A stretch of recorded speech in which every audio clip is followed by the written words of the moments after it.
कार्तिक महात्म्य अध्याय नंबर 24. पृथू म्हणतात, नारदा, कृष्णा व वेण्या यांच्या तीरी शिव व विष्णू यांच्या वाण्याच्या देहातून पिशाचीण कलेहाला काढून टाकली असे आपण पूर्वी सांगितले. तर हे धर्मज्ञा, हा प्रभाव त्या नद्यांच्या की त्या क्षेत्राचे सामर्थ्य हे आपण मला सांगा, कारण मला त्या सामर्थ्याचा मोठा चमत्कार वाटला.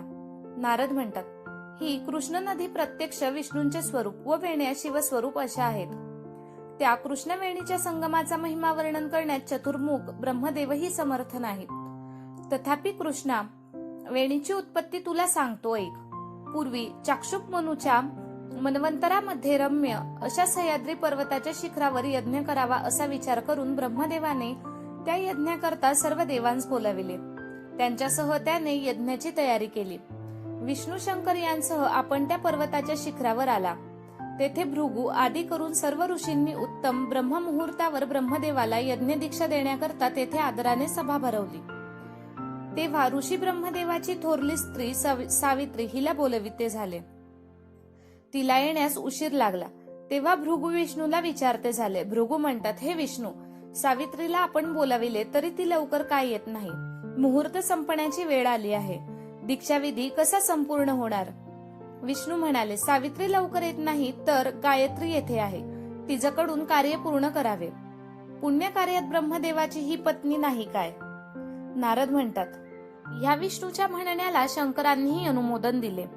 हे भाषण ऐकून भृगूने ब्रह्मदेवाच्या उजव्या बाजूला गायत्रीला बसवून पुण्य हव वाचनादी यज्ञाची दीक्षाविधी केला. हे राजा, हे ब्रह्मदेवाचे दीक्षाविधीचे काम ऋषी चालवित आहेत. इतक्यात त्या यज्ञस्थळाला सावित्री आली.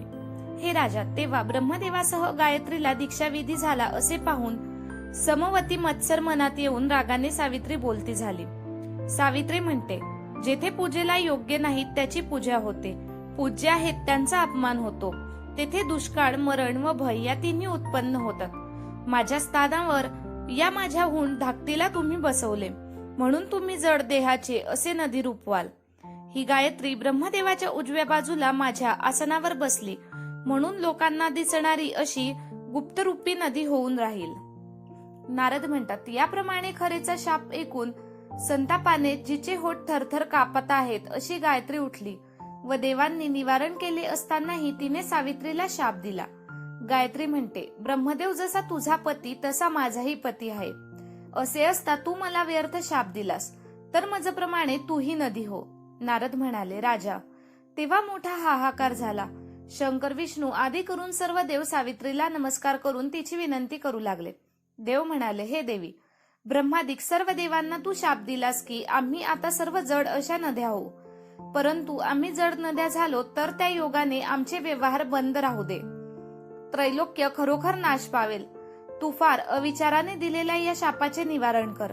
सावित्री म्हणाली, हे देव हो, तुम्ही यज्ञाच्या आरंभी गणपती पूजन केले नाही, म्हणून माझ्या क्रोधापासून विघ्न उत्पन्न झाले असे वाटते. आता माझे भाषण कधीही खोटे होऊ शकणार नाही. म्हणून हे देव हो, तुम्ही आता अंशरूपाने नद्या व्हा व आम्ही दोघे सवती पश्चिमेकडे वाहणाऱ्या अशा अंशरूपानेच नद्या होऊ. नारद म्हणाले, हे राजा, असे तिचे भाषण ऐकून त्या काली ब्रह्मा, विष्णू व शंकर हे आपापल्या अंशाच्या नद्या झाले. त्या नद्यात विष्णू कृष्णा नदी, शंकर वेण्या नदी व ब्रह्मदेव कंकुद्वती कोयना नदी याप्रमाणे पृथक पृथक अंशाने नदीरूप झाले. सर्व देवही आपापल्या अंशाने सह्याद्री शिखरापासून निरनिराळ्या लहान लहान नद्या झालेत. देवांचे अंश ते पूर्वेकडे वाहल्या नद्या व त्यांच्या स्त्रियांचे अंश त्या पश्चिमेकडे वाहणाऱ्या नद्या अशा शेकडो उदक प्रवाह झाले. गायत्री व सावित्री या जोडीने पश्चिमेकडे एक प्रवाहाने वाहणाऱ्या नद्या झाल्या व त्या एकत्र असल्या कारणाने सावित्री हे एकच नाव पावल्या. ब्रह्मदेवाने यज्ञाच्या वेळी तेथे विष्णू व शंकर यांची स्थापना केली. तेथे ते महाबळेश्वर व अतिबळेश्वर या नावाने प्रसिद्ध झाले, ज्यामध्ये सर्व ब्रह्मादी देव आपापल्या अंशाने राहतात. त्यातील कृष्णा व वेण्या या दोन नद्यांचे महात्म्य वर्णन करण्यास मी समर्थ नाही.